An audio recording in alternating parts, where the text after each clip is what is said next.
Krishna, Krishna Krishna, Hare Hare, Hare Rama, Hare Rama, Rama Rama, Hare Hare, Hare Krishna, Krishna Krishna, Hare Hare, Hare Rama, Hare Rama, Rama Rama, Hare Hare, Hare Krishna, Krishna Krishna, Hare Hare, Hare Rama, Hare Rama, Rama Rama, Hare Hare, Hare Krishna, Krishna Krishna, Hare Hare, Hare Rama, Rama Rama, Hare Hare, Hare Krishna, Krishna Krishna, Hare Hare, Hare Rama, Rama Rama, Hare Hare. Jaya Prabhupada, Prabhupada, Jaya Prabhupada. Nitai Gaura Hari Bol, Hari Bol, Hari Bol, Nitai Gaura Hari Bol. Hare Krishna. Welcome to this class on Srimad Bhagavatam, Canto number 3, chapter number 7, part number 2. Let us start with the prayers. Om Namo Bhagavate Vasudevaya. Om Namo Bhagavate Vasudevaya. Om Namo Bhagavate Vasudevaya. Narayanam Namaskruchya Naram Chaiva Narottamam Devim Saraswatim Vyasam Tato Jayamudhirayet Nashtaprayeshu Abhadreshu Nityam Bhagavata Sevaya Bhagavati Uttamashloke Bhaktir Bhavati Naishtiki Mukam Karoti Vachalam Pangum Langhayati Girim Yat Kripatam Vande Shri Gurum Dina Tarinam Paramananda Madhavam Sri Chaitanya Ishwaram Hari Om Tatsat Om Agyanati Mirandhasya Gyananjana Shalakaya Chakshurunmilitam Yena Tasmai Shri Gurave Namaha Nama Om Vishnupadaya Krishna Prasthaya Bhutale Srimate Bhakti Vedanta Swami Niti Namine Namaste Saraswate Deve Gauravani Pracharine Nirvishesha Shunyavadi Paschatya Deshatarine Namo Vishnupadaya Krishna Prasthaya Bhutale Srimate Swami Niti Namine Jai Shri Krishna Chaitanya Prabhu Nityananda Shri Advaita Gadadhara Srivasadi Gaura Bhakta Vrinda Hare Krishna Krishna Krishna Hare Hare Hare Rama Rama Rama Hare Hare. Hare Krishna everyone. Welcome to this class on Srimad Bhagavatam. So let us start. So today's chapter is very interesting. It is the name of this chapter today that we're going to do today. We'll just talk about it. Yeah, it is called, the name of this canto is Status Quo, and the name of the chapter is Further Enquiries by Vidura. So this is a conversation between Vidura and Maitreya Rishi. So this is the conversation that's going on. So the context is that Vidura has left the kingdom and he went on a pilgrimage. And later he realized that the Kurukshetra war is over. And also Krishna and Balaram and the Yadus have all disappeared. Krishna and Balaram have disappeared and went back to their original place. And later he realizes that Uddhava has come there. So he speaks to Uddhava and asks him to give him transcendental knowledge. So this is the process of seeking knowledge. So we should go to an advanced soul and seek knowledge. So it is called as Shrotriyam Brahmanishtam. So it is called as Samitpani. That means that, we have to go to a bona fide spiritual master and request to give the transcendental knowledge. So this is the process of receiving transcendental knowledge. But then Uddhava, he received the transcendental knowledge from whom? He received the transcendental knowledge from Lord Krishna himself, because Uddhava was a very pure devotee. But then Uddhava did not start speaking. Uddhava said that you please go to Maitreya Rishi and take the knowledge from him. Because he does not want to do the Maryada Vyatikramana. That means he does not want to cross certain boundaries. That he doesn't want to cross that ethical boundaries. That you please go and ask somebody senior, because Maitreya Rishi is senior. So you please ask to him. So this is also one lesson that in the presence of seniors, we should be very humble. We should not be very eager to impart instructions. This is very important. So then Vidura went to Maitreya Rishi and he started asking so many questions. So as a part of that, he's asking questions now. And Maitreya Rishi has not started answering yet. Maitreya Rishi will start answering after the questions are completed by Vidura. Okay, now let us see what are the questions that were asked by Maitreya Rishi. So today's chapter is known as Further Questions by Vidura to Maitreya. So that means there are further questions. There are many more questions that have been asked. See, the beauty lies in questioning. So everything is there in the question. So there is a verse that says, if you ask questions, you shall get the answers. Right? If you seek, you shall get it. If you knock the door will be open. Right? So if you ask the questions, you will get the answer. But the problem is, we have stopped asking questions. Or we do not know what kind of questions we should ask. So, but we are very lucky because we have some advanced personalities like Vidura asking questions on our behalf. So we can take advantage of those questions that have been asked. So let us see what are the questions that he's asking and what is the knowledge that we are going to get from those questions. Okay, I'll share my screen here. I hope you are all able to see my screen here. So we are going to do from the verse number 20 to verse number 42 from Srimad Bhagavatam, Canto number 3, chapter number 7 and part 2. So this Srimad Bhagavatam is very special and Canto 3 is filled with knowledge. So this Canto 3 has a lot of chapters. A lot of chapters. This is amazing, amazing, amazing. Lot of chapters are there inside this Canto number 3. Okay, approximately around 32 chapters are there. 32 chapters are there. Filled with knowledge. Okay, the first part of it in the third canto is the conversation between Vidura and Maitreya. The second part of it is Lord Varaha's pastimes. The third part of it, which is important in this canto, is Lord Kapila's instructions to his mother Devahuti. So everything is very important. So please listen very attentively as we begin. Okay. So here is the first verse of Bhagavatam. Let me also open the verse. So we are in third canto, 7th verse, 7th chapter. Go to the 20th verse.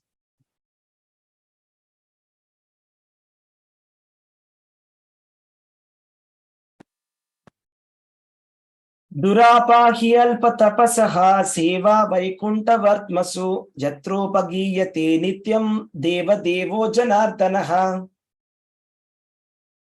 So what it means is persons whose austerity is meager can hardly obtain the service of the pure devotees who are progressing at the path back to kingdom of Godhead, the Vaikuntas. Pure devotees engage 100% in glorifying the Supreme Lord, who is the Lord of the demigods and the controller of all living entities. So here it is said that it is very, very rare to obtain the service of the pure devotees. You see, this picture? This picture or painting is the painting of Srila Prabhupada. Okay, his name was Abhay Charan De. So Abhay Charan De, he was taking initiation from his spiritual master, Bhaktisiddhanta Saraswati Thakur. So the first meeting between Srila Prabhupada and his spiritual master, it turned his life. So Srila Prabhupada, he was studying in a very famous college in Kolkata. It's the same college where Netaji Subhash Chandra Bose studied. Okay. It's a very famous college, Scottish William College. So he was studying there, and his friend said, okay, let's go and meet one sadhu. Srila Prabhupada said, I don't believe in them. You see, these sadhus, they're just simply fake. They're hypocrites. But then he said, no, this sadhu is different. Let's go and meet him. Then Srila Prabhupada agreed. He said, all right, let's go. Then Srila Prabhupada and his friend, they went to meet Bhaktisiddhanta Saraswati Thakur. And then Bhaktisiddhanta Saraswati Thakur, as soon as he saw Srila Prabhupada, he started saying that you people who are very good at English, you can speak English very nicely, and you are also connected to your roots. So you must go to the West and preach this Krishna consciousness. So at that point, Srila Prabhupada said, what is it that we are going to get by preaching this Krishna consciousness? At this moment of time, India needs independence. That is the important goal. So that was back in 1930s or something. I don't remember. But it was before independence.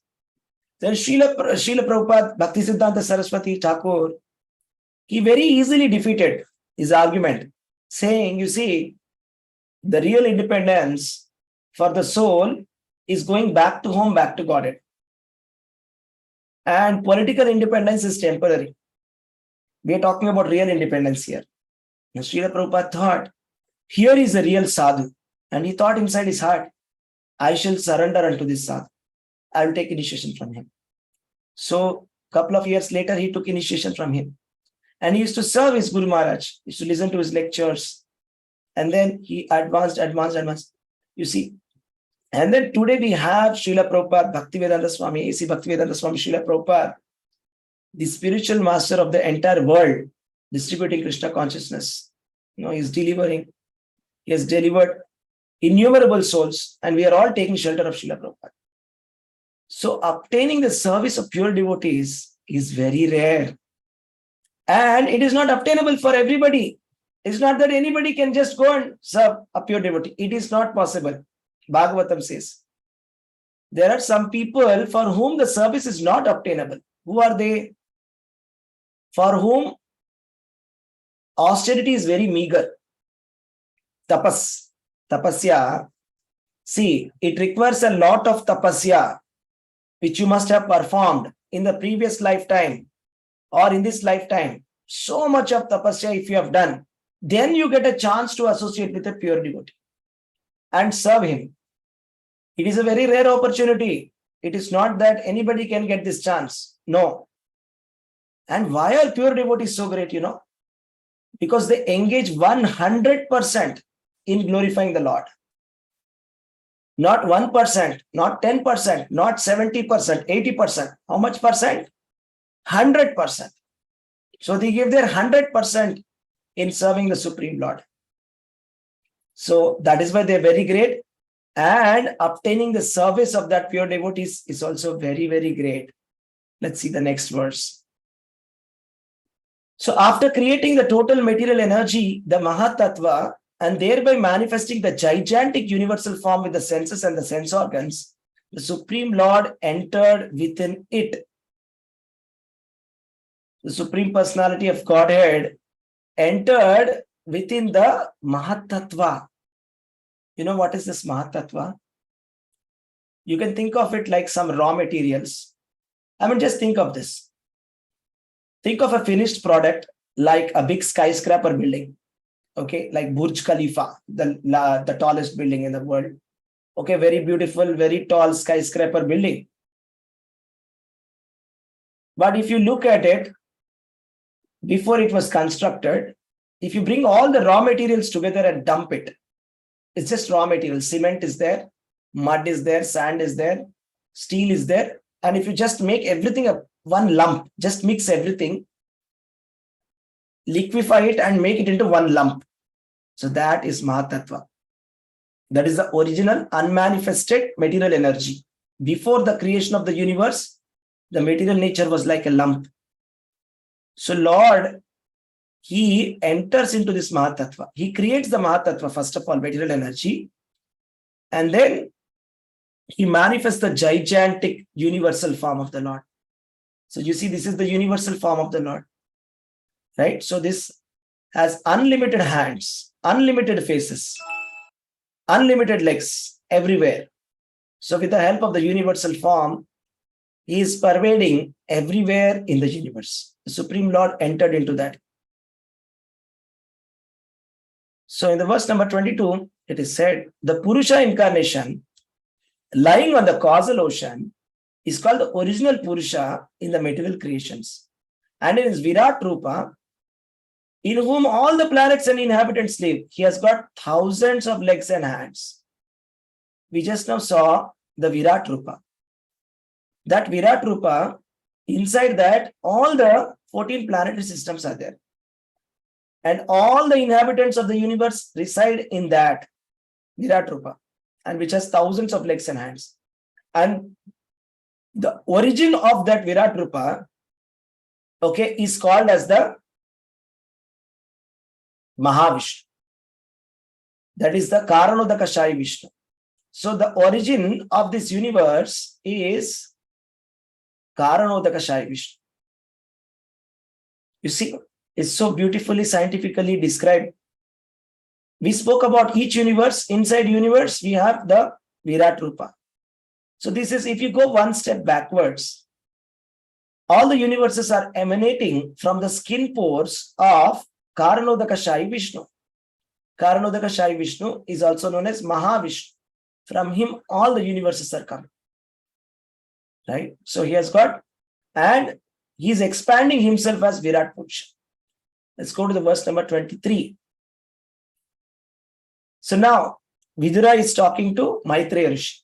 O great Brahmana, you have told me that the gigantic Virat form and his senses, sense objects, and 10 kinds of life air exist with 3 kinds of life vigor. Now, if you will kindly explain to me the different powers of the specific divisions. The question here is asked about the different powers of the specific divisions of the Virat Rupa. So, whatever we have, the Virat Rupa has.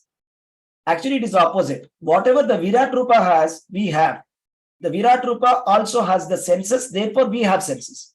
The Virat Rupa has the mind, intelligence and false ego, we have that. So whatever Virat Rupa has, we have got in a minute form. So just like a fire and a spark. So fire is quantitatively bigger. If you take a small spark of it, that is living entity. So whatever originally the Supreme Lord has got, we also have got it in a minute quantity. So now let us see what is being spoken about here. Here is saying about the senses. We know that, we have 10 senses, correct? 5 knowledge acquiring senses and 5, work related senses, activity related senses. I mean, that is 5 senses with which we can do activities. Now there is something interesting here. 10 kinds of life air. Life air means prana. We usually think, prana means 1. If a person has prana, he will live. If the prana is gone out of the body, life air is dead. That's what we know, prana. But sometimes we also say pancha prana, right? Prana, pana, vyana, udana, samana. So pranaya swaha, udanaya swaha, vyanaya swaha. So these are the mantras that are chanted before eating food by the Brahmanas. So this is the pancha prana. So what are these pancha prana? Actually speaking, there are 10 pranas, 10 kinds of life. Let's see. So the pancha prana, I'll just tell you first. So first one is called as prana. Prana means breathing. The breathing that we do, breathing capacity. Udana, okay, that is senses. Vyana, heart. Samana, stomach. Apana means excretory organs. So these are the 5 airs that are working inside our body. Okay. If one of these airs stops working, then we would be dead or we would be deceased. So this is the air that is working within us. So to speak about the 10 pranas, the first one is called prana. It is for breathing, sighing and coughing. So for example, if I'm breathing, pranayama, that's why they say, right? Pranayama means regulation of this prana. Apana. Apana is excretion of waste matter from the body. That is apana. Samana means digestion. So this life air, samana, is in the center part of the body. You see here, samana is here in the stomach, and it is meant for the digestion and the growth. Vyana is the nourishment of the whole body. So Vyana is everywhere, circulatory system. Okay, if you have to put it in the modern medical terms. And Udana is lifting up of the body, which lifts up. That is Udana. And we have 5 others and pranas called Naga. So sometimes after eating food, we belch. From where is that coming? Belch. That is Naga. Okay. You see this picture. Naga is coming. This is a belching. Naga is belching. Okay. Similarly, we have 4 more pranas. Let's see what are there. Next one is called as Kurma. Kurma means your eyelids are opening and closing, right? You're not doing anything special. I mean, I'm not voluntarily doing it. Automatically, every couple of seconds, my eyelids are opening and closing. Kurma is the life air responsible for that. And we have Krikala. Krikala is the life air responsible for controlling hunger. So if this is out of balance, our hunger will be out of balance. So sometimes some people have too much hunger. Sometimes they don't have very bad hunger. Correct? So it's called Vishamagni or Tiksha Agni. Okay, Vishamagni, Tiksha Agni and Alpa Agni. That means very weak digestive system. Some people, they don't feel hungry at all. Some people feel hungry very frequently. Tikshna Agni. Some people Vishamagni. Suddenly he will say, give me the food, give me the food. On the other day, I'm not hungry. This is Vishamagni. You see, Krikala is the one that is managed. Devadatta is yawning. Bhagavatam class, yawning starts. So Devadatta, life air, right? So Dhananjaya is one life air, which is meant for absorption of the body and swelling up. So whenever you see swelling in your body, that's because of this life air, Dhananjaya. So this is the summary picture. There are 10 pranas shown here. Apana is below, Samana is in the center, Prana is near the chest region, Udana is near the throat region, Vyana is the whole body, and Devadatta is near the eyes, Krikila is near the nose, like that for sneezing and all. Dhananjaya is near the arms, etc. Okay. So this was the question about the 10 life airs. This was some information about 10 kinds of life air. Okay. So that was asked by Maitreya to Vidura. Sorry, Vidura to Maitreya. The question has been asked. That please tell me in clarity, like what are these 10 airs corresponding to the Virat Rupa. Let's see the 24th verse. Oh my Lord, I think that the process manifest in the forms of sons, grandsons, and family members has spread all over the universe in different varieties and species. So you see, this whole world has a scheme. It's not random. So there is an engineer behind this. There is a creator behind this. There is a creator for the creator as well. And we see that there are so many human beings and various ethnicities are there. That is only about human beings. And we have so many animals, reptiles, and fishes, and birds. Different type of animals are there, right? So they spread all over the universe in different varieties and species. And generations are going on. We only think about our generations. Okay, my father, my grandfather, and my great-grandfather. I'm coming from such a great family. Okay, that's nice. But you see, even the frogs, dogs, cats, snakes, everybody also have their own family lineage. So they have their father, grandfather, great-grandfather. Like that, the entire family lineage is there. It's not that they have appeared out of the blue. There was a bang, boom, and then everything came. No, it's not like that. They have their father, grandfather, everything. So everybody, if we trace back the root of all this, the root of everybody, it will start from Brahma. So Lord Brahma and the 4 Kumaras and then 11 Rudras were born, and then the Prajapatis were born, and Manu was born. Right? So like that, all the living entities came forth. So verse number 25. O learned Brahmana, please describe how the leader of the demigods, namely Prajapati Brahma, decided to establish various Manus, the heads of ages. Please describe the Manus also and describe the descendants of those Manus. You see, in the lifetime of Brahma, a lifetime of Brahma spans to 100 years. That works out to 311 trillion years. So if I ask you, how many zeros are there in 1 trillion? Can anybody put in the chat? Just put it in the chat. How many zeros are there in 1 trillion?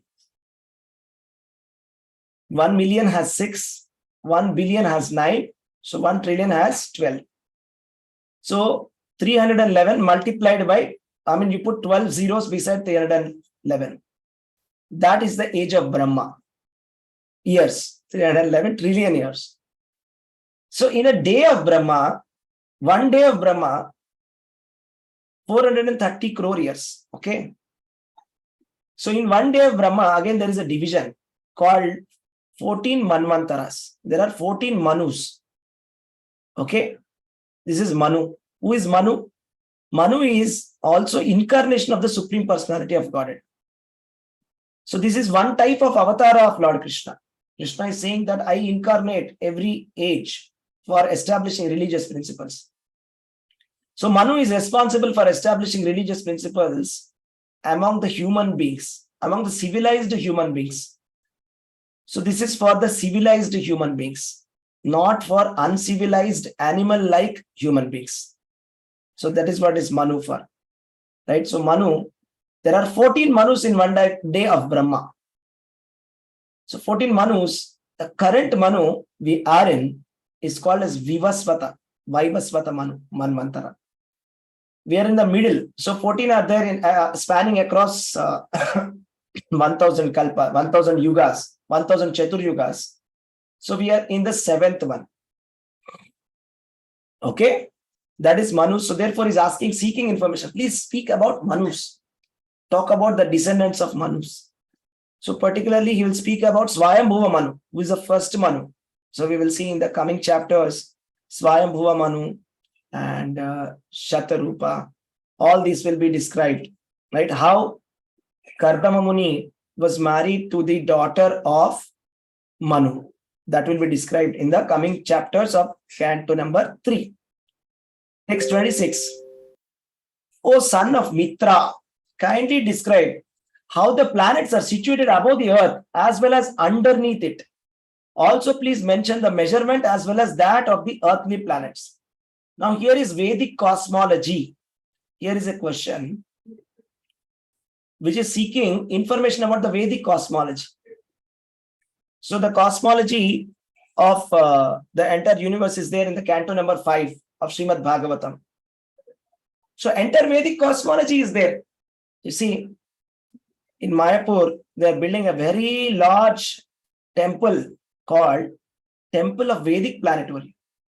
So in that temple, they are going to display the Vedic cosmology. So as per the Vedas, what are all the 14 planetary systems within the universe? You see, we are in the Bhuloka. Can you see in the middle here? This is Bhuloka. Okay. And there is Mount Meru. And we are currently in Jambudvipa. Jambudvipa is in the center. Okay. And there are 7 islands, concentric circles. which is surrounded by 7 oceans, Sapta Samudra. And above the Bhuloka, there are 6 planetary systems. Below, there are 7. Totally 14 planetary systems. So all that description is there. The topmost planetary system is Brahmaloka, where Lord Brahma is there. The lowermost is Patala. And below that is Anantashesha. Anantashesha is the Supreme Lord incarnation, you see. Okay. So this entire universe is within a water called Garbhodaka ocean. So in that Garbhodaka ocean, Lord Garbhodaka Shai Vishnu is there. So this is the thing. The Vedic cosmology versus the modern cosmology. Vedic cosmology says God is there and everything is a creation of God. But the modern cosmology, we try to remove completely the concept of God wherever possible. So this is a more or less atheistic kind of a mindset. So, but as far as the Vedas are concerned, we can see at every point, you see the entire universe is resting on Ananta Shesha. And this Garbhodaka water and this universe is entering into the Garbhodaka Shai Vishnu at the end of the day of one Kalpa. And all the universes are retracting into Mahavishnu. Then where is the chance that we can say that there is no God? Right? So there's no possibility. So that is what is Srimad Bhagavatam. As soon as we hear Srimad Bhagavatam with faith, Lord will enter into our heart. Let's see the verse number 27. Also, please describe the living beings under the classifications: subhuman, human, those who are born of the embryo, those born of perspiration, those who are twice born, and the plants and vegetables. Kindly describe their generations and subdivisions. Now, I don't know the exact science that it is called, but it is the science of studying all the species of life. That is, what kind of species of life is there on this earth. Very interesting classification. Let's see. Svedaja, Udvija, Andaja, and Jarayuja. It's like oviparous, viviparous in modern terminology. Let's see what it is. Svedaja means those born out of perspiration. See, the germs are born out of sweat. They do not have parents. The germs will be born in sweat. So Svedaja is one kind of animals. That is the more or less very low kind of animals. Actually, it is said, those people who do not take spirituality seriously, who waste the human form of life, it is said in the Chandogya Upanishad that they will be born as this, Kitaka, as germs, very insignificant birth. Life is there, birth is there, but very insignificant. Next one is Udbija. This is born out of soil. You see, trees are there. The trees, they are also standing very nicely. Prabhupada writes in one of the books, small books, very nice. The trees are also enjoying one level of happiness. But then the tree is also thinking, I am very happy. But the level of enjoyment that the tree has and the level of enjoyment that we have is a lot different. The tree is standing in the summer, in the hot sun, getting wet in the rainy, it's in the cold, standing naked there, and it is still enjoying life, right? So, but, I mean, you can consider that as happiness, but that's not real standard of happiness. The real standard of happiness, human beings can say. So, yes, those people who act shamelessly like trees, they are born as trees. We see in the Krishna's pastime, Yamalarjuna pastime, we see Nalakuvaira and Manigriva, they got cursed to become trees. So just see trees around you and think that, oh, these are all human beings here. Just look outside your house and see, oh, so many human beings are there here. Okay, unfortunately, they have not used the human form of life and they have acted shamelessly. That's why now they are born as trees, to cut their karma. So that is Udbija, born of soil. Next is Andaja, birds. See, the birds are born. This is also karma. Born out of egg. You see, the small birds born out of egg, sitting in the nest, waiting for the mother and father birds to bring some tasty worms to eat. This is also one standard of living. Okay. But we know that better than that is born out of womb. Okay, these are all mammals, right? Born out of womb. Right? So out of the mammals, the best ones are the ones which are walking on two legs. Chimpanzees, orangutans. Better than those walking on the two legs are the human beings. So human form of life is very advanced. We must realize that.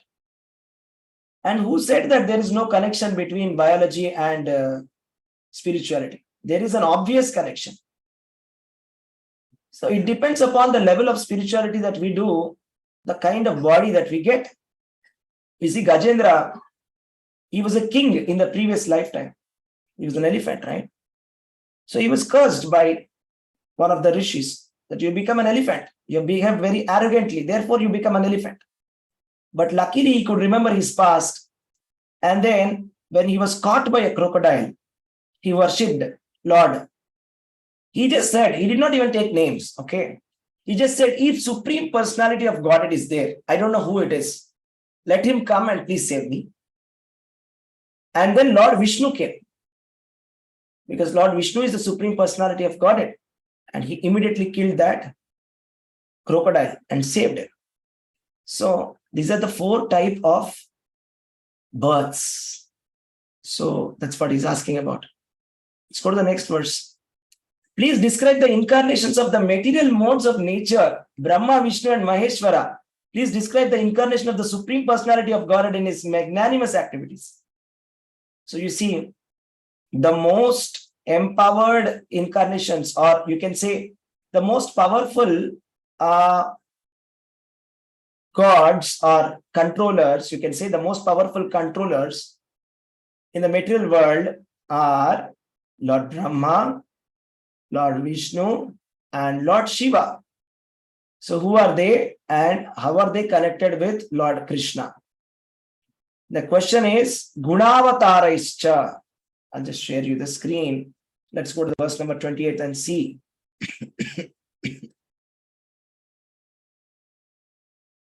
Gunavatarer Vishwasya Sargastitya Prayashrayam Srujata Srinivasasya Vyachakshodara Vikramam. So here the word important is Gunavataraha. Guna Avatara means there are 3 gunas. What are the 3 gunas? Sattva guna, Rajo guna, and Tamo guna. 3 gunas. Correct? So the incarnation of Lord Krishna in correspondence to Sattva guna is Lord Vishnu. Incarnation of Lord Krishna with respect to Rajo guna is Lord Brahma. Incarnation of Lord Krishna with respect to Tamoguna is Lord Shiva. So one thing that we have to understand is Lord Brahma, Lord Vishnu, Lord Krishna, Lord Shiva and Lord Vishnu and Lord Brahma, 3 of them are actually incarnations of Krishna. So it's Krishna himself is incarnating to perform the creation, maintenance and destruction of the universe.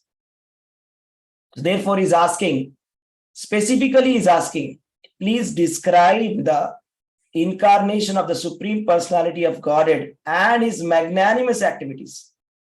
So this forms the entire story of Srimad Bhagavatam, right? Srimad Bhagavatam, the entire thing is about this. Okay, let's go to the next verse, 29.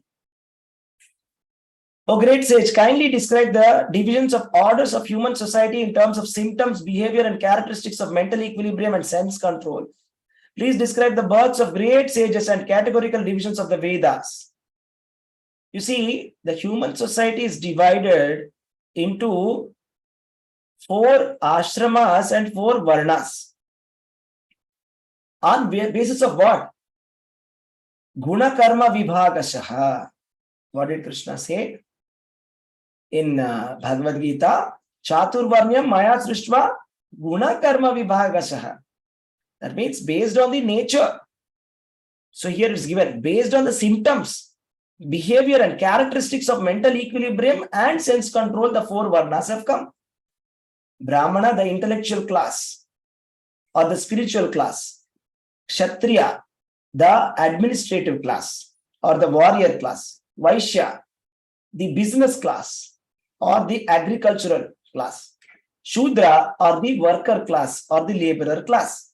These are the four varnas based on the gunas that they have come, not based on the birth. Now there are four ashrama. First 25 years is brahmachari. That is being a student under the supervision of a teacher in the Gurukula. Grihastha, 25 to 50, accepting a wife. Grihastha, 50 to 75, Vanaprastha.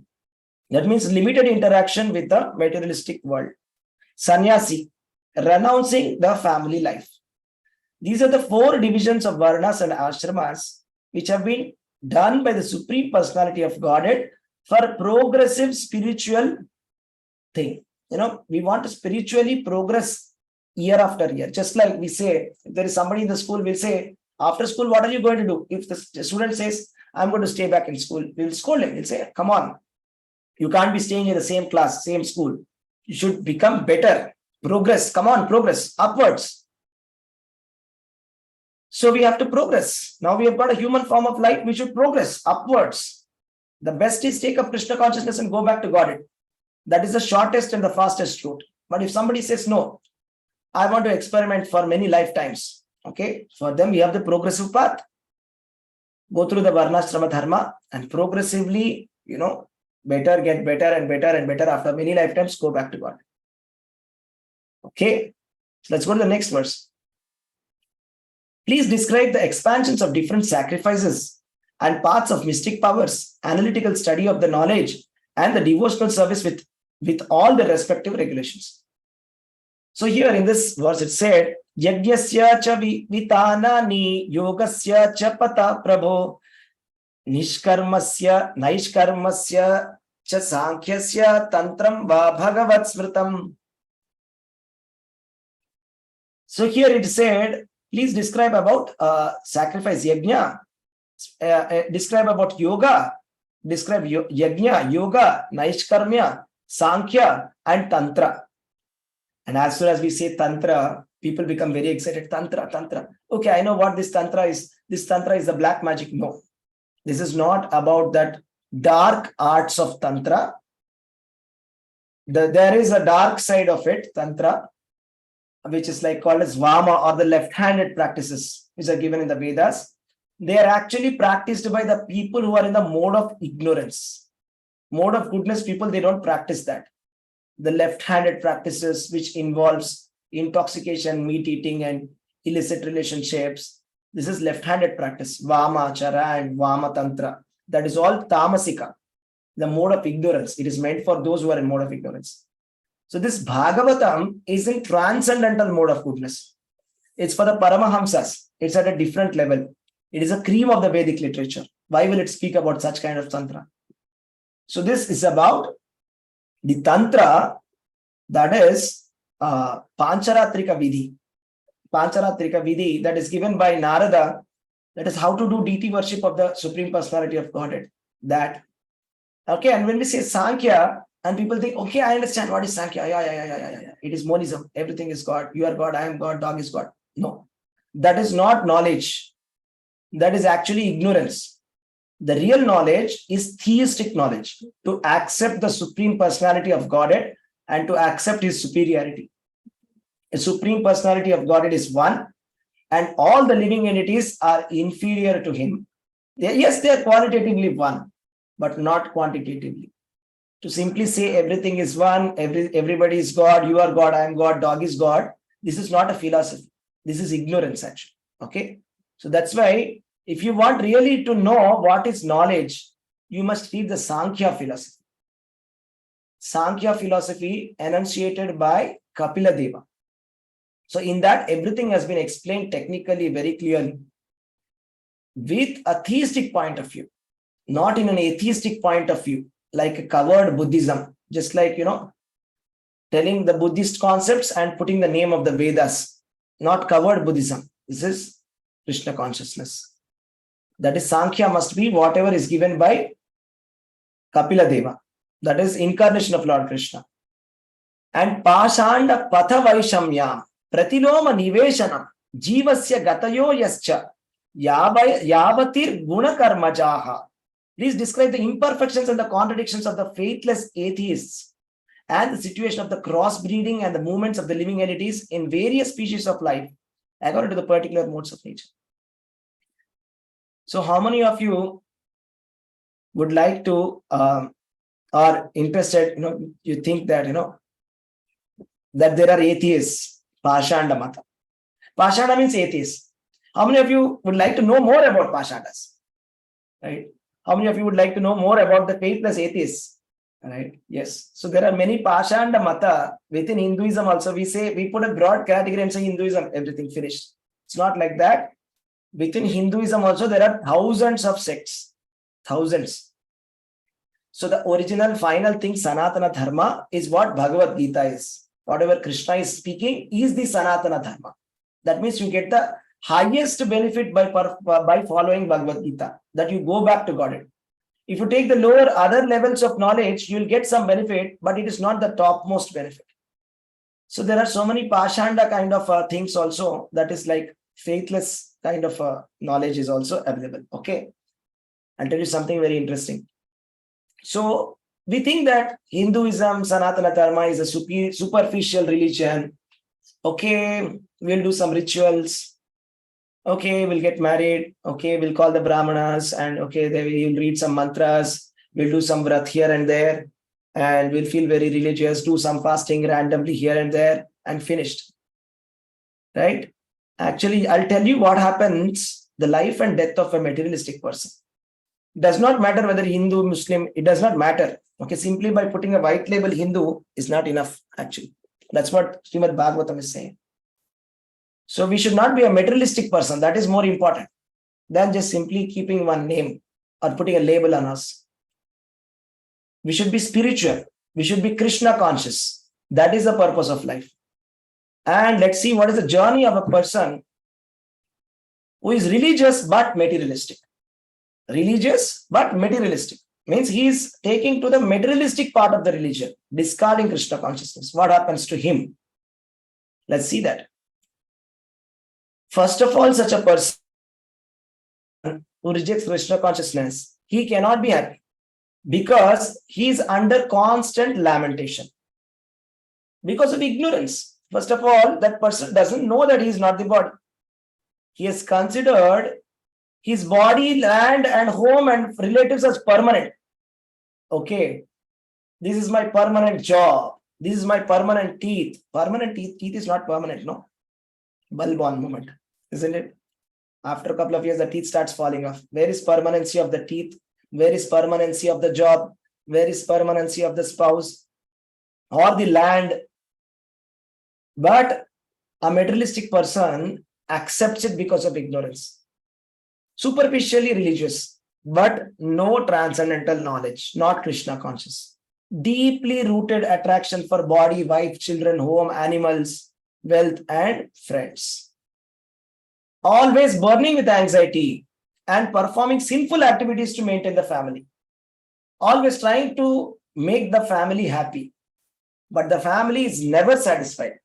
Whatever you do, family is not satisfied. But this person will not stop. He will not consider whether it is sinful or not, whether we should do this or not. Just continue doing it. Secure money by violence and desiring others' wealth also. It's not just whatever is being allocated by me is enough for me. No. I want others also. I want mine. I want yours. I want everybody's. Right? This is the mindset. So finally, what happens when such a person comes to old age? The family members only don't respect him. And he's treated like an old ox. You see, the ox, if it is young, they will feed very nice food, very nice quality food. They will nicely pamper it. Ox becomes very old, they'll keep it in the shed somewhere in the corner, or go and feed that old ox.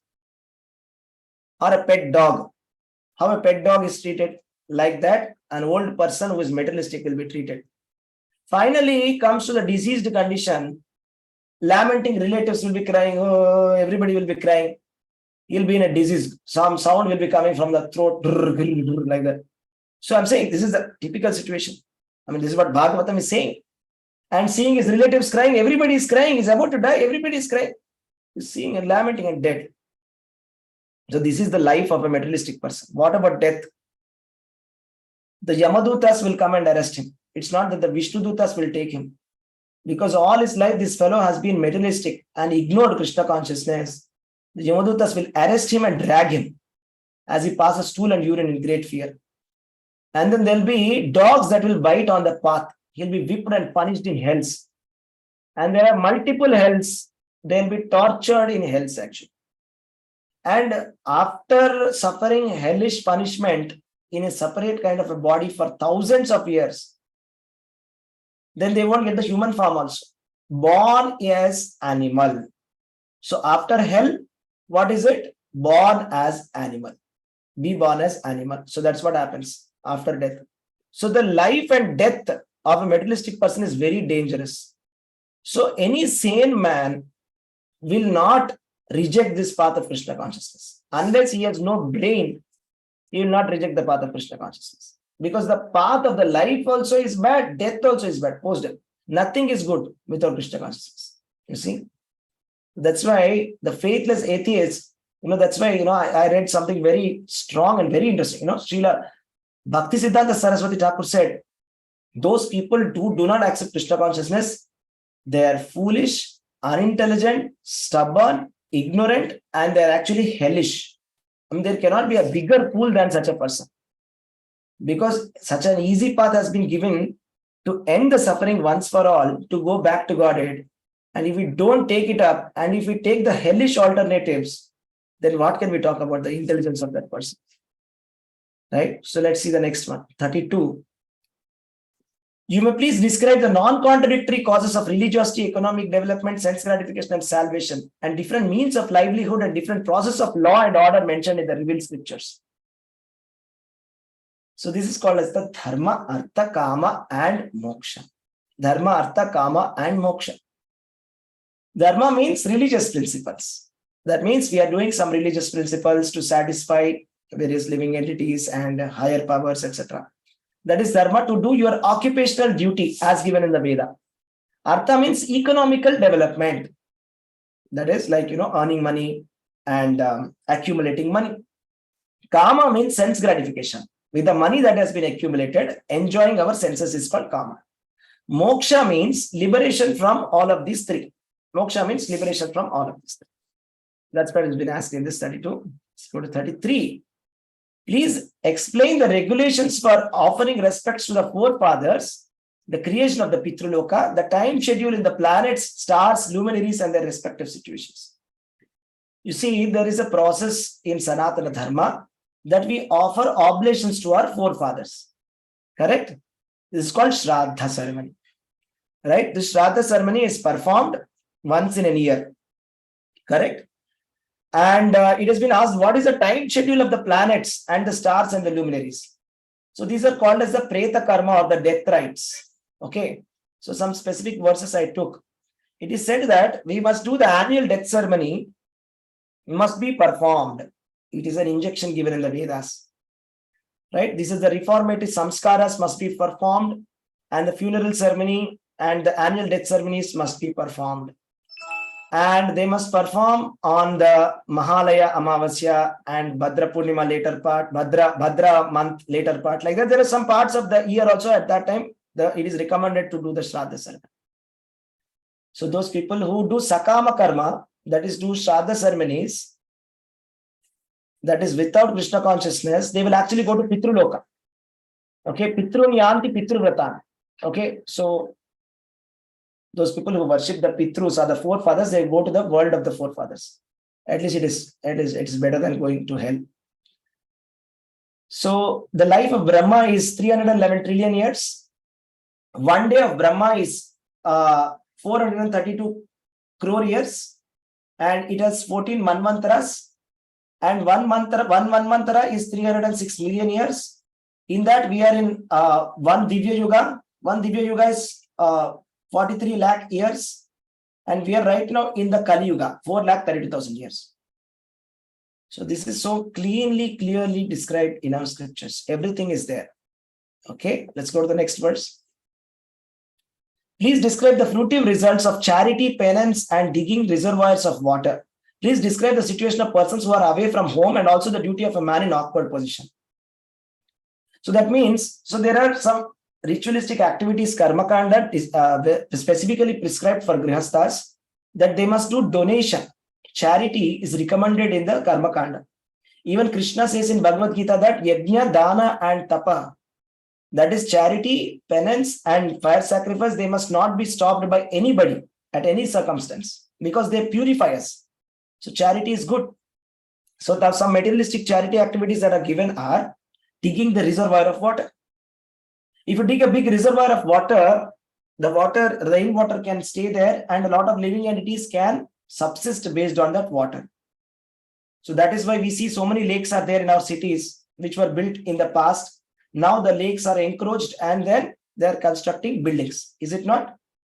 So they have dug, our forefathers, they have dug these wells or the lakes for us. The purpose was people will get clean water. And then there are the people who are going to the forest are called Vanaprastha. They have certain duties. And the people who are in an emergency, they have certain duties. So everything is there. Actually, if we hear Mahabharata, we can see how the Pandavas were acting at different point of time. So seeing them, we can understand, how the dharma is, right? So when they were in the forest, they were behaving in a certain way. When they were in exile, they were behaving in a certain way, right? When they were in incognito, they were behaving in a certain way. So when they were kings, they were behaving in a certain way. So they know dharma very well, right? So let's go to the next verse. O sinless one, because the personality of Godhead is the father of religion and all the candidates for religious activities, kindly describe how he can be completely satisfied. So here is the main point. How to satisfy the Supreme Lord. Actually, this is the point of Bhagavatam. This is the point of Bhagavatam. This is the point of our life. We are trying to satisfy our ego. We are trying to satisfy our relatives, our friends, family. But that is not going to give us the permanent result. The permanent satisfaction is the satisfaction of the Supreme Personality of God. It's called Samsiddhi Haritoshanam. Samsiddhi Haritoshanam means you act in a way in your life that you can satisfy God. Then your life is perfect. Not in a way that you want to satisfy your ego or your relative's ego or your friend's ego or your parents' ego. That is not perfection. This is the perfection. How to satisfy the Lord. So therefore, this is a very important question. So he is addressing Krishna as the father of the religion. Dharma Yoni. That is, the dharma is coming from Krishna. Right? Dharmam tu sakshat bhagavat pranito. Krishna is giving the religious activities. And unfortunately, there are some set of people, due to ignorance, we are judging Krishna on religious principles. This is the joke. Krishna is the father of the religious principles. And we are sitting, instead of seeing our situation, we are judging Krishna. Oh, Krishna has run away from the war. Oh, Krishna has stolen butter. Krishna has done this. Krishna has done this. Krishna can do anything. Because he is the father of the religion. He is the Supreme Personality of Godhead. He is Swarat. He is independent. He is not dependent on our opinion. He is not dependent on any kind of bondage or any kind of limitation. He is unlimited. That we have to understand. So, but we have to follow the religious principles given by him. Okay, not that we artificially try to imitate Krishna. That will be the most dangerous thing to do. We should take the instructions of Krishna and follow. Okay. Verse number 36. O best of Brahmanas, those who are spiritual masters are very kind to the needy. They're always kind to their followers, disciples, and sons. And without being asked by them, the spiritual master describes all that is knowledge. So he's inciting the compassion of Maitreya Rishi. He's saying, you are very, very, very compassionate. So please give whatever is there to me. Whatever knowledge that you have acquired from the Supreme Personality of Godhead, you give it to me. This is the way to acquire knowledge. We should incite the compassion of the teacher. Should requestingly ask. You see the spiritual master, when he is pleased, he gives us everything. So we have not served Srila Prabhupada, but Srila Prabhupada has given everything in his books. And Prabhupada says that everything is there in my books. So he has given it everything. So just imagine if we can serve a pure devotee and serve the spiritual master, now what we can get is unimaginable. Okay.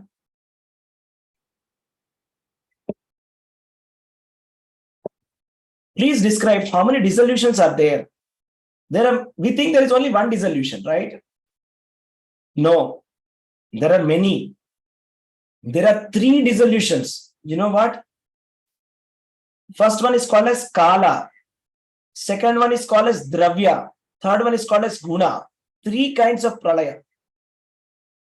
Let's see Kala. Kala means when the scheduled time comes, annihilation of the entire universe happens. When the day of Brahma is over, okay, there is an annihilation that happens. When the Manvantara is finished, a dissolution happens. So this is called as Kala. Next one is Dravya. Dravya is that annihilation which happens when the fire from Ananta Shesha comes. So at the end of the universe, you see what happens is Ananta Shesha, he has got thousands of heads, and fire will come out of his mouths and will burn entire universe into ashes. That is Dravya. Guna is due to qualitative actions and reactions. There is one kind of annihilation. Let's go to the next one. So what are the truths of the living entities and the Supreme Lord? What are their identities? What are the specific values in knowledge of the Vedas and necessities for the spiritual master and his disciples? So what is the necessity for the spiritual master and his disciples? Do we need a spiritual master? How many of you think that we don't need a spiritual master? How many of you think that we need a spiritual master? How many of you think that we can understand transcendental knowledge without a spiritual master? How many of you think that we can go back to Godhead without a spiritual master? Is it possible? Lord Krishna had a spiritual master. Lord Ramachandra had spiritual master. Chaitanya Mahaprabhu had spiritual master. Even the Supreme Lord is having spiritual master. And why can't we have a spiritual master? And how can we have any progress without spiritual master? Is it possible? If it is not needed, why would Krishna go to Sandipani Muni? Why would Rama go to Vasishta or Vishwamitra? Why would Chaitanya Mahaprabhu take initiation under Ishwarapuri? Right? So this is something we have to reflect. It's very important. The spiritual master, the Vedic civilization, the technology is in the disciplic succession. Get connected to the disciplic succession, accept a spiritual master, and become liberated. It is as simple as that. That is the instruction of the Vedas. It doesn't matter whether he is a man or a woman or young or old. They must accept a bona fide spiritual master who is coming in an authorized parampara. And that is the chance of going back to God. 39. Spotless devotees of the Lord have mentioned the source of such knowledge. How can one have knowledge of the devotional service without the help of such devotees? So that is the point here. So only the spotless devotees can understand that. So how can we get this knowledge of devotional service and detachment without the help of devotees? See, spiritual master means he is a disciple himself. Try to understand.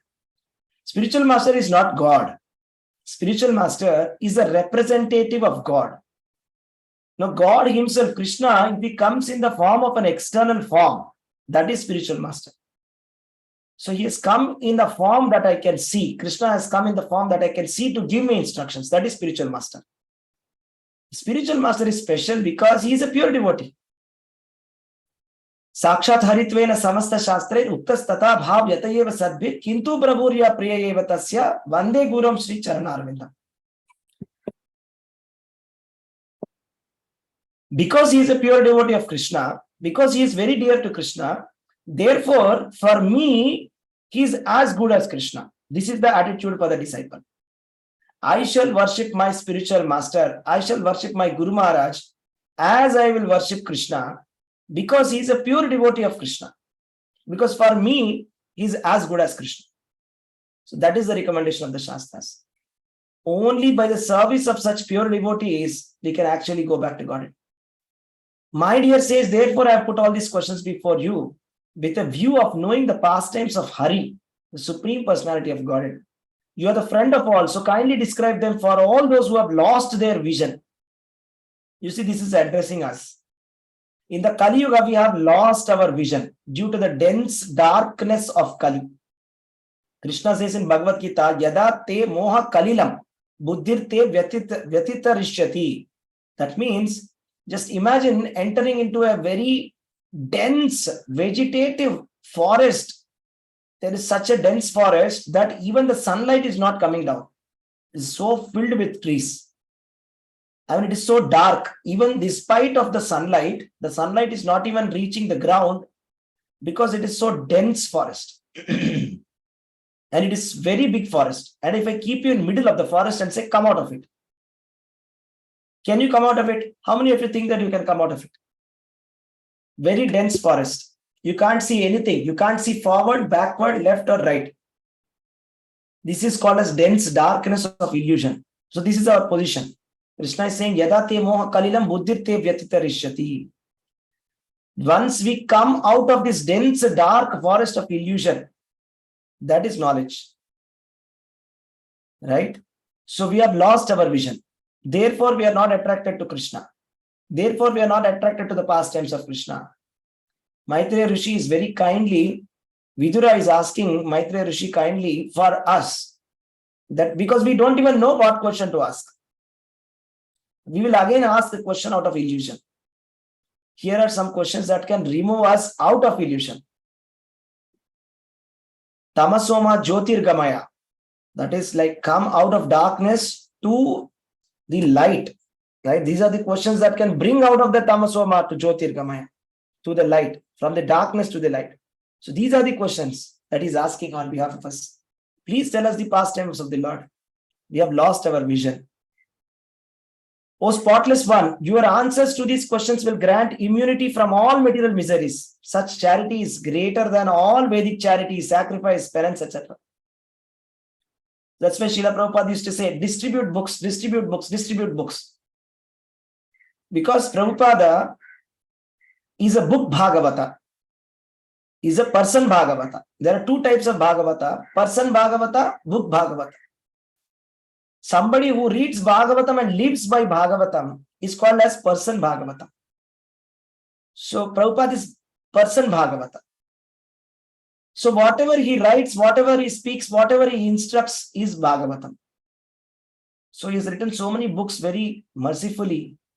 Small books, Chaitanya Charitamrita, Bhagavad Gita as it is, and Chaitanya and his Srimad Bhagavatam 18 cantos. So Prabhupada used to become very excited like a child when somebody comes and says, Prabhupada, I have distributed books. Then his eyes will become wide open. He will say, how many books? Where did you distribute? What was their reaction? You see, this is called charity of knowledge.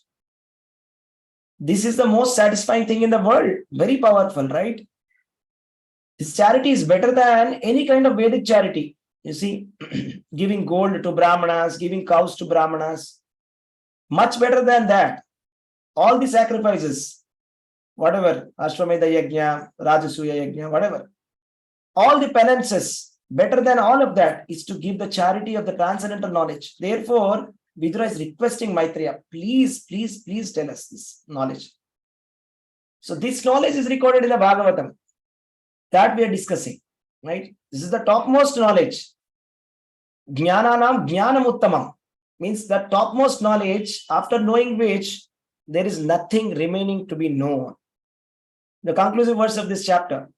Sri Shukadeva Goswami said, thus the chief of the sages, who was always enthusiastic about topics relating to the personality of Godhead, began to narrate the descriptive explanation of the Puranas, being so infused by Vidura. He was very so much enlivened by speaking on the transcendental activities of the Lord. So what has happened? Maitreya Rishi now is about to speak. Maitreya Rishi is going to speak now, because he was very much encouraged by the questions asked by Vidura. So this should be our mode of listening Bhagavatam. We should ask our questions in such a way that, speaker becomes very enthusiastic. The transcendental knowledge should be acquired like this. First of all, we should be very energetic to receive the knowledge. Utsaha. Utsaha means energy. Utsaha, nischaya, dhairya. Utsaha, enthusiasm. Yes, I will do it. I can do it.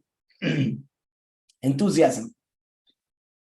So Maitreya Rishi was enthusiastic, and he was slightly, infused by Vidura, and now he's just going to go on for next so many chapters.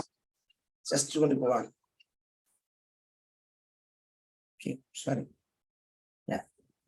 So that's about today's chapter. Okay. Now Maitreya Rishi is going to speak. So that's about today's chapter. So thank you very much for a patient listening. If you have any questions, you can ask. Hare Krishna. Hare Krishna Prabhuji, what is this dissolution? Guna, karma, something you told. Guna, dravya. Dravya. Yeah, guna, annihilation, and there are actually three kinds of annihilation: guna, dravya, and kala. Guna, dravya, and kala. So, kala is the timely scheduled annihilation. So, at a particular time, some kind of annihilation has to happen. For example, at the end of Manvantara, there is one annihilation that happens. At the end of the day of Brahma, annihilation happens, and everybody will enter into the belly of Garbhodaka Shai Vishnu, all the living entities and all the material worlds. Okay, that is one kind of annihilation. Another kind of annihilation is at the end of the universe, at the end of lifetime of Brahma, the entire material universe will be destroyed. So for that, the entire universe, it has to be made into ashes.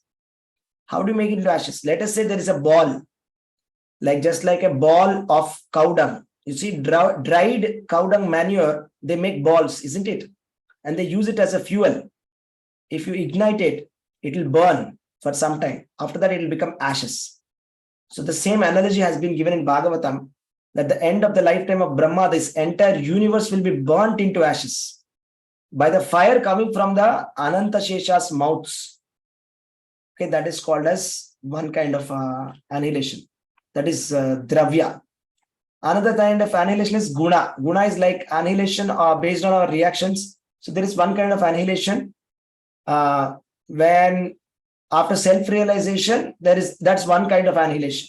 Okay, that's one kind of annihilation, because the material universe no longer exists for a self-realized soul. So that is one kind of annihilation. Is that all right? Prabhuji, Hare Krishna, Prabhu.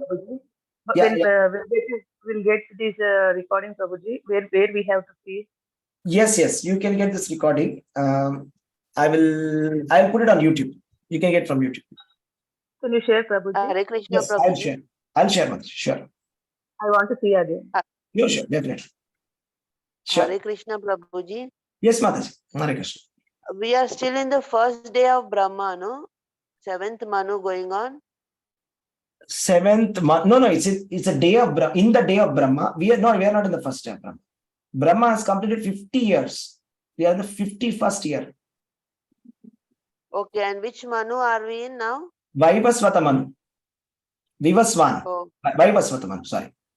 Vaivasvata Manu. So totally there are 14 Manus. 14 Manus. Okay, Prabhuji. Thank you very much, Prabhuji. Yes, thank you, Mataji. Hare Krishna. Hare Krishna, Prabhuji. Thank you. Hare Krishna, Mataji. Yes, thank you. Hare Krishna, Prabhuji. Hare Krishna, Prabhu. Prabhuji, once a soul is transferred from other one body to some other thing, it is everything we are forgetting. And we are annual rituals we are performing. What is the sanctity of that, Prabhuji? Yes, Prabhuji. Even though we forget, And see, the soul is transferred from one body to another body. Okay. Yes, And Prabhuji. with the help of these rituals that are there, annual death ceremony rituals, Oh. it is possible to give them food, the people who have passed away, wherever they may be. Most likely, they may be in some kind of a staging area before they got the human form of life. Because typically, what happens after the death, they will either go to the hell or the heavenly planets. Yes. Okay, or they will be not having any kind of body at all. Okay, so the first idea is that by doing this ceremonies, they will first of all get a body, either to enjoy or suffer in the hell or enjoy in the heaven. At least it is better than not having a body, because it is more worse. Okay, so at least by doing these annual rituals, they will get a, first of all, they'll get a body and they'll get, food to eat. Okay, so that is the idea. Okay, so it is good to do them. Karma Kanda rituals, they are recommended. But interesting thing about Krishna consciousness is, if somebody is surrendering to Krishna, performing Krishna conscious very nicely, all the 10 generations above and 10 generations below, they will all be liberated. They will all go back to Godhead. And not only that, Prabhupada says not just 10 generations, thousands of generations can be liberated. Thousands. Very Okay. nice. Thank you very Yes. much. That is the beautiful point of Krishna consciousness. Thousands of generations will be liberated.